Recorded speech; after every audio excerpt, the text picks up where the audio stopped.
Betrayal at my own wedding. There I was, standing at the altar, about to marry the woman I loved, completely unaware that in just a few moments, my entire world would collapse.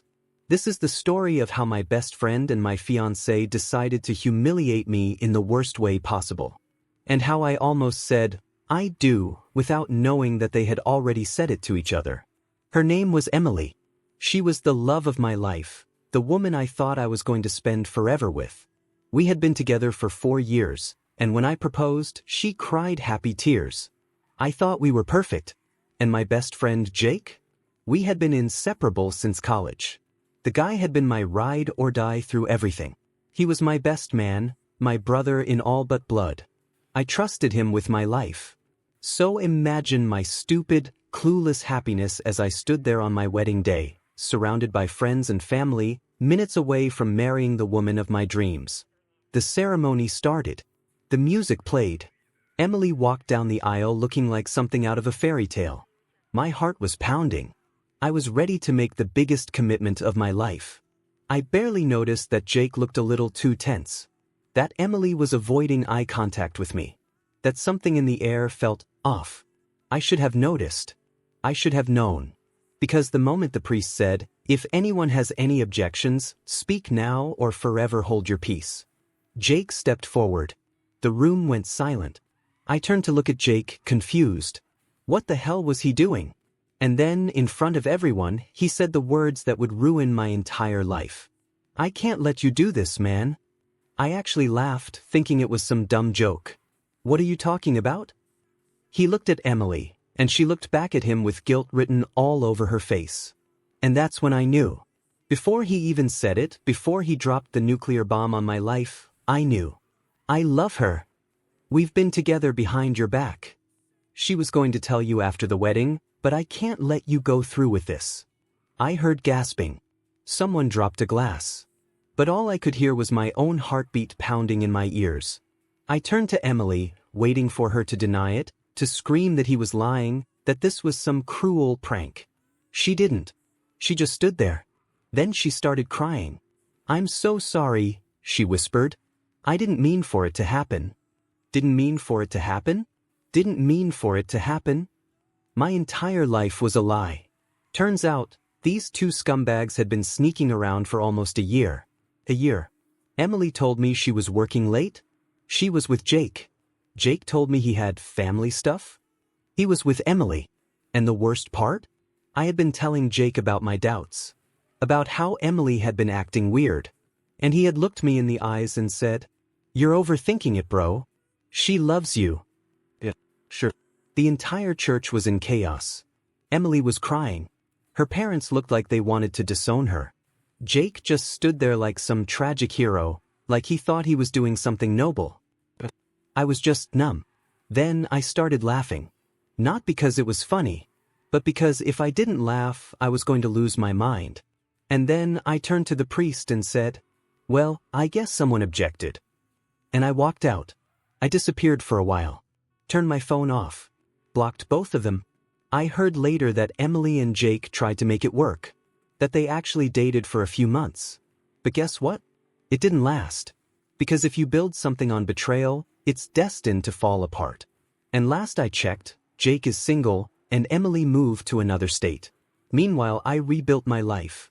Better, smarter, and without backstabbing snakes.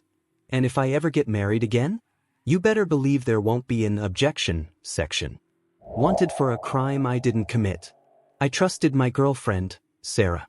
We had been together for 3 years, and she was smart, independent, and responsible. The kind of person you could count on. At least, that's what I thought. Because one day, out of nowhere, the police showed up at my door. And apparently, I was a wanted man. The first sign of trouble. It started as a normal day. I was chilling at home, scrolling through my phone when there was a loud knock at the door. I opened it, and standing there were 2 police officers. "Sam Carter?" one of them asked. My stomach immediately dropped. "Yes, you need to come with us. We have a few questions about your business." "Excuse me? I didn't even have a business." "There has to be a mistake," I said. "I don't own a business." One officer pulled out a folder full of documents. According to these tax records, you do. And right there, in black and white, was my name on the registration papers for a company I had never heard of. A company that had been caught committing massive tax fraud. What the hell? The betrayal. They took me in for questioning. I sat there, racking my brain, trying to figure out what was happening. And then, like a lightning bolt, it hit me. Sarah. A few months ago, she had asked me to sign some boring legal forms for her new job. She made it sound like nothing, just some standard paperwork. I didn't even read them. I just signed. And now, I was the legal owner of a company that had committed a federal crime. The worst phone call of my life. After what felt like hours, the cops let me make a call. I called Sarah. She didn't pick up. I called again. Nothing. By the fifth call, I knew what was happening. She was gone. She had set me up and disappeared. Turns out, Sarah was working with a bigger scam operation. She needed someone to take the fall for her, and like an idiot, I gave her exactly what she needed. She forged more documents, took out loans in my name, and moved all the stolen money into offshore accounts. And then she vanished. No social media. No phone. She had played me like a damn fiddle. It took months to clear my name. Lawyers. Investigations. A mountain of paperwork to prove that I was just an idiot, not a criminal mastermind. Eventually, the cops realized that I was just a pawn. They dropped the charges, but my credit was wrecked. My savings were gone. And Sarah? Never found. To this day, I have no idea where she went. And the worst part? I still remember the night she handed me those papers, kissed me on the cheek, and said, "You're the best thing that ever happened to me." The coworker who tried to ruin my life. I always believed in helping people. You know, being that guy who supports his coworkers, gives advice, and helps them climb the corporate ladder. Big mistake. Because sometimes, the people you help the most are the ones who stab you in the back the hardest. This is the story of how I got betrayed by a coworker I trusted, and how he almost destroyed my career. It all started when my company hired a new guy, Nick. He was fresh out of college, ambitious, and completely clueless about how things worked. He struggled with the simplest tasks, constantly asked questions, and made dumb mistakes that I had to fix. Did I complain? Did I help him? Of course. I trained him, walked him through everything, and even covered for him when he messed up. I thought, he's new. He'll get better. And for a while, things were fine. Until I started noticing weird things. The subtle red flags. At first, it was little things. I'd mention an idea in a meeting, and a few days later, Nick would present it as his own. I'd explain something to him, and later, he'd act like he figured it out himself. I told myself I was overthinking it. But then one day, my boss called me into his office. "Nick tells me you've been struggling with your workload," he said. I almost laughed. "Excuse me?" Apparently, Nick had been telling my boss that I was overwhelmed and needed help. That I was making mistakes. That he had been picking up my slack. What? This man, who I had been babysitting for months, was spinning the story to make himself look like the hero. But it gets worse. One day, my boss announced that there was a big promotion coming up. A leadership role. A huge step forward. I was the obvious choice. I had the experience, the reputation, and everyone knew I had been handling the toughest projects. But guess who suddenly started working overtime? Guess who suddenly became the most dedicated employee in the office? He started sucking up to management, volunteering for extra tasks, and downplaying my contributions. He even started spreading rumors that I wasn't a team player, that I was territorial and resistant to collaboration. And then the final nail in the coffin. One night, I was working late, putting together a major presentation for a client. This was my project, something I had spent months on. I finished the slides, saved them on my computer, and went home. The next morning, I walked into the office, ready to present. And then I heard the words that made my blood run cold. "Now, let's welcome Nick, who will be leading today's presentation." I turned around and saw Nick standing there with my slides. My work. He had somehow stolen my files, replaced my name with his, and claimed the entire project as his own. I sat there in pure shock as he confidently presented my ideas to the entire team. And the worst part? Everyone loved it. At that moment, I realized something.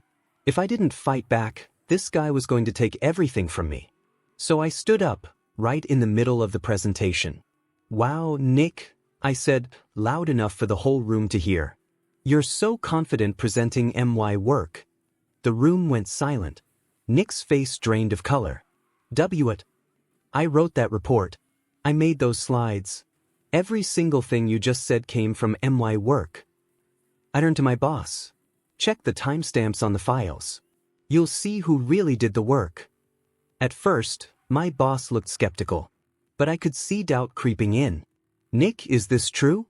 Nick stammered. I just helped refine the ideas." "No. Didn't." I pulled out my laptop, opened the original files with my name on them, and projected them onto the screen. Silence. Then whispers. And then my boss turned to Nick and said the most beautiful words I had ever heard. "Pack your things. You're fired." Nick was escorted out of the building that afternoon. Turns out, HR did some digging and found out he had pulled similar stunts at his previous jobs. As for me, I got the promotion. And let me tell you, nothing feels better than watching a snake get what they deserve. The moral of the story? Some people aren't looking for help. They're looking for a way to step on you to get ahead. And if you don't fight back, they'll take everything you worked for. Never trust a snake. The child that wasn't mine. I always wanted to be a dad. The kind of dad that's there for every little moment. First words, first steps, first soccer game. So when my girlfriend, Lisa, told me she was pregnant, I was ecstatic. I promised to be the best father I could be. I started planning our future, saving money, looking at baby names. I was all in. For 3 years, I believed I had a son. And then, one day, I found out he wasn't mine. Becoming a father. Lisa and I had been together for about 2 years when she told me the news. "I'm pregnant." I remember feeling like my heart was going to explode out of my chest.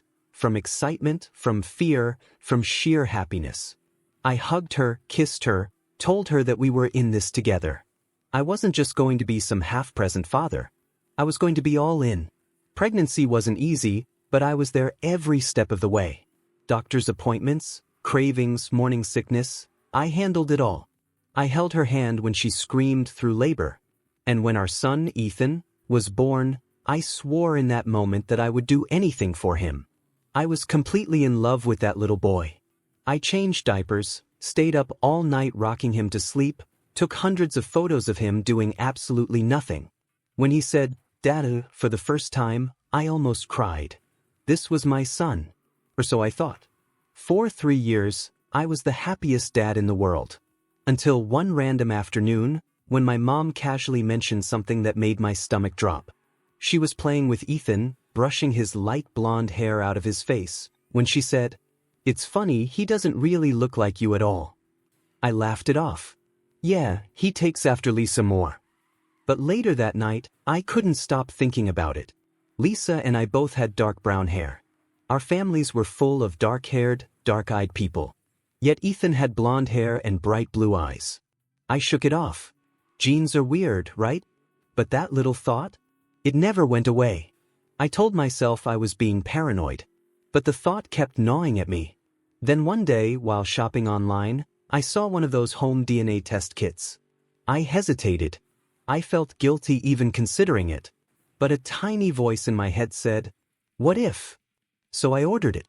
A week later, I swabbed Ethan's cheek while he was asleep, feeling like the world's worst father. I told myself it was just to prove that I was being stupid, that everything was fine. 2 weeks later, I got the email. I opened it. Read the words. Probability of paternity, 0%. I read it over and over, waiting for the words to change. But they didn't. Ethan wasn't mine. I had spent 3 years raising a child that wasn't mine. And Lisa? She had known the entire time. I walked into the house that night feeling like I was in a dream. Lisa was in the kitchen, casually making dinner, like nothing had changed. "We need to talk," I said, voice shaking. She turned to me, all innocent. "About what?" I held up my phone, the email open on the screen. "This." Her face went pale. She knew immediately. I can explain, she whispered. Explain what? I snapped. That you lied to me? That you let me raise a kid that's not mine? That you looked me in the eyes for 3 years and never said a damn word? Tears welled up in her eyes. I didn't know for sure at first. I thought maybe he was yours. And by the time I knew the truth, you loved him so much, I couldn't take that away from you. So you just decided to let me be a dad to someone else's kid? She started crying. I'm sorry. I didn't want to hurt you. Hurt me? Lisa, you destroyed me. I turned away, running my hands through my hair, trying to breathe. What do you do when your son isn't your son? I loved Ethan. That was the worst part. If Lisa had just been some cheating ex, I could have walked away. But Ethan? He was my whole world. And now I didn't know what the hell to do. I spent the next few days in agony. Every time Ethan called me Dad, it felt like a knife in my heart. I wasn't his dad. Legally? Maybe. Biologically? And I had to ask myself, could I still be his father, knowing the truth? In the end, I realized something. It didn't matter what a piece of paper said. I had been there since the day he was born. I was the one who held him when he cried, who taught him how to say, Dada. I was his father in every way that mattered. So I made my decision. I told Lisa I was done with her. But not with Ethan. We broke up. I moved out. It was messy, heartbreaking. But I refused to abandon my son. Because no matter how he got here, no matter who his biological father was, he was still mine. And he always would be. The house that wasn't mine. That no matter what happened, your own blood wouldn't betray you. But let me tell you something, money changes people. This is the story of how my own brother stole the house I was saving for. Ever since I was a kid, I had one dream, to own my own house. Not a fancy mansion. Not a giant penthouse. Just a nice home, something that was mine. I worked insane hours for years. Picked up side hustles. Skipped vacations. Ate cheap takeout instead of going out. Every dollar I made, I put away. And finally, after years of grinding, I had enough for a down payment. I was this close to sealing the deal. But then, my brother came to me with a problem. My older brother, Mike, was terrible with money. Gambling. Bad investments. Stupid decisions. So when he came to me looking stressed, I already knew what was coming. Man, I need a favor. I sighed. How much? It's not about money. I just need your help with something temporary. That was the first lie. What kind of help? Mike scratched his neck like he was nervous. Listen, you know how banks are, right? They don't trust people like me. But you? You have great credit. You're responsible. I just need you to help me get approved for a loan. I froze. What kind of loan? He smiled. For a house. A house. The same kind of house I had been saving for. I laughed, thinking it was a joke. Duna, you can't afford a house. He held up his hands. I swear. I just need your name on the loan. Just for the approval. I'll make all the payments myself. I hesitated. Because let's be real, this was stupid. But Mike was family. He played the but we're brothers card. Come a minute. We grew up together. You know I'd never screw you over. And like an idiot, I believed him. So I signed my name. Just to help him get approved. Biggest mistake of my life. Weeks passed, and Mike suddenly stopped answering my calls. Then one day, I logged into my bank account and saw something was wrong. The house loan, the one that was supposed to be in his name, was now under mine. I called him immediately. What the hell did you do? Mike sighed like I was annoying him. Chill, bro. I just made a few adjustments. What kind of adjustments? I moved some things around. It's better this way. Don't worry about it. I worried. Because this wasn't just helping him get approved. The house was now mine. I showed up at the house I had wanted for myself. And guess what? Mike was living there. Like it was his. He had furnished it, threw a housewarming party, invited friends over, all while ignoring me. I lost it. You put the house in my name? Mike shrugged. Dude, relax. You're making it a bigger deal than it is. You took my house. He smirked. Well, technically it's your house. But I live here now. It's a win-win. I wanted to punch him. So, but I had bigger problems. Because guess what? Mike stopped making the payments. And since the house was in my name, I was the one getting hit with debt. Within months, I started getting collection notices, late fees, warnings. My credit score was destroyed. Meanwhile, Mike, he was partying, living like a king. On my name, on my money. I was drowning in debt, and he didn't give a damn. So I did what I had to do. I lawyered up. Because while Mike might have been an asshole, he was also stupid. He didn't read the fine print. Didn't realize that as the legal owner of the house, I had the power to evict him. So that's exactly what I did. I went through the courts, got the paperwork, and showed up at his house. With cops. Mike opened the door, half asleep and hungover. Bro, what the hell? I smiled. You have 24 hours to get your shit out. He laughed. You wouldn't. A cop stepped forward. Actually, he would. The sweetest payback. I took back the house. Sold it. Paid off the debts he stuck me with. And cut him out of my life forever. Mike tried calling me. Texting me. Even had the nerve to say I was ruining our family bond. Nah, bro. You did that. And to this day, I don't regret a thing. Friendship for sale. No matter what, your best friends had your back. That the people closest to you would never sell you out. Yeah.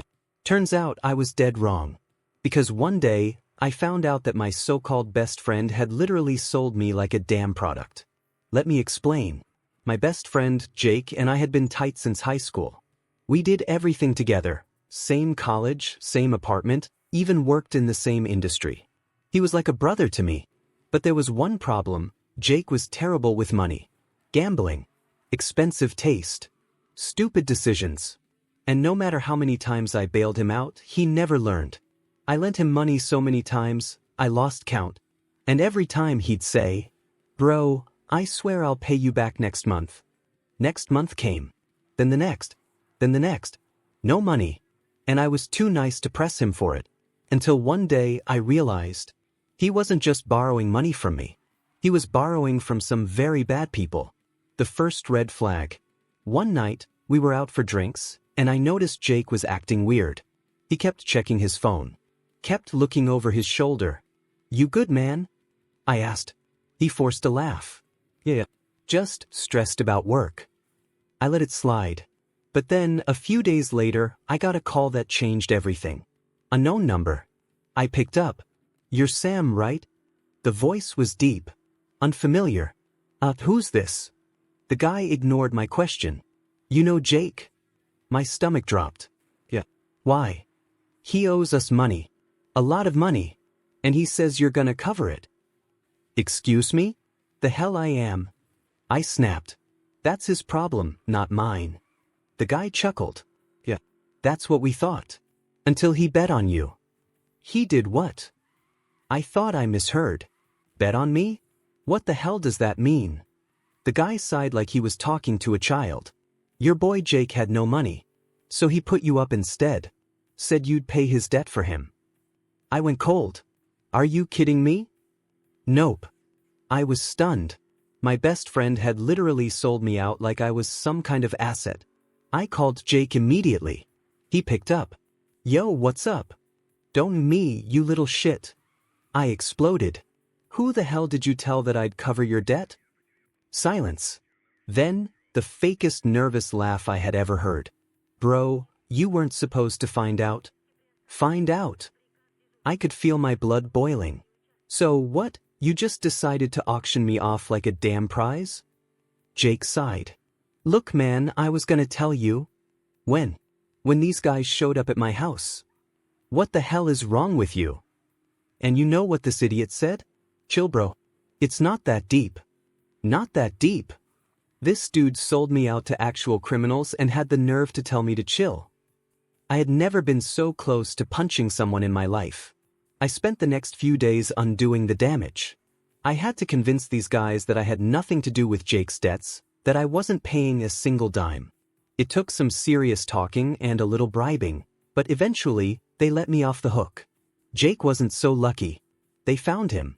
And from what I heard, they made sure he learned his lesson. The final goodbye.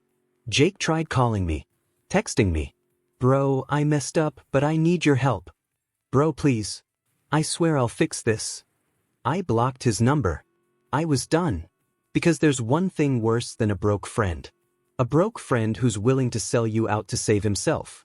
And let me tell you something. Loyalty isn't priceless. Some people are willing to put a very real price on it.